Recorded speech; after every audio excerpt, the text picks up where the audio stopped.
learn a lot here, especially when we bring on meteorologist Brittany Van Voorhees about the weather. Probably because my mom was actually a teacher. So maybe that's where we see where you get it. Yes, just trying to raise folks' weather IQ, talk about the forecast. And you know, Jane, in the near term, it's not too bad. We, of course, don't have storms like we had last night heading into this morning. However, now that this system has passed by, we're still staying pretty breezy. The winds today were peaking between about 30 to 40 miles per hour. They'll stay elevated through at least tomorrow, and then things will start to get a little bit better.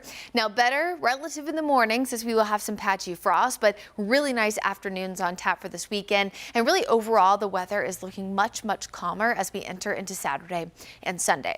So here's your hour by hour look for tomorrow morning. We're going to start the day around 42 degrees. Not super cold, but not nearly as warm as we have been this week. I think it'll be a little bit of a shock to the system, especially since we had 3 days in a row of temps in the 80s. But notice the winds starting around 5 miles per hour in the morning, but eventually starting to rebound back into the 15 to 20 mile per hour range. And again, those gusts around 30. So not as high as Wednesday, but still relatively high for most of the day. And then look at those temperatures in the afternoon. 60, 61 degrees, the forecast high. That is about 10 degrees lower than average for this time of year. So we went from above average earlier this week to now below average for at least a few days. But if you're not a fan of the warmth and you thought that maybe the mid-80s were a little too early, here's a nice little break from some of that above average heat, as I know many were turning on the AC earlier this week and over the weekend.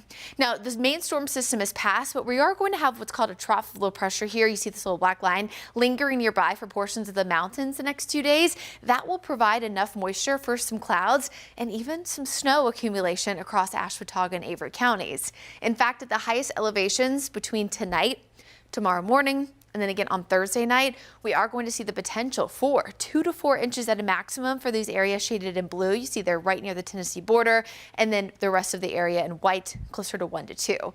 It's not a significant accumulation, not a winter weather bad storm like what we had in a few days earlier this year, but it is going to be an April snow event and exciting for folks who are up there.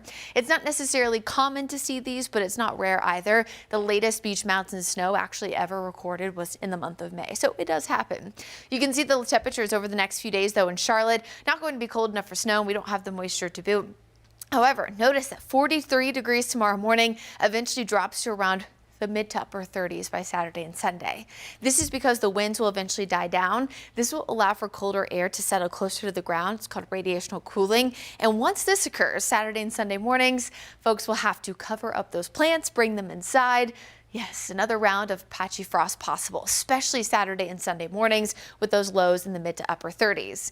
Thankfully, though, look at your Guy Roofing 7-day forecast. We will quickly rebound in the afternoons, both Saturday and Sunday. 63 on Saturday, tons of sunshine, 68, so back close to 70 on Sunday. Then, of course, Monday, the big solar eclipse day here in the Charlotte area and around the rest of the country, although we're only going to see 80% coverage. Still exciting to see just that cool little feature there.